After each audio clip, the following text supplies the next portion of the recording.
আলহামদুলিল্লাহ, অবশেষে কাঙ্ক্ষিত বৃষ্টি ঢাকায় বর্ষণ হচ্ছে। তো সবাই আশা করি এই বৃষ্টিতে স্বস্তি পাচ্ছে কিছুটা। আর ঢাকায় লোডশেডিংয়ের অনেকটা প্রবলেম দেখা দিচ্ছে।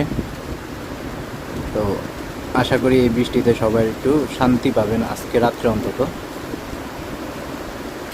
খুবই সুন্দর পরিবেশ, ঠান্ডা বাতাস, ঝিমঝিম বৃষ্টি। খুব সাবধানে থাকবেন যাতে করে আবার মাথার উপরে আবার ঠাডা না পড়ে। বেশি রহমত পাইলে আবার ঠাডা বসানো হয়।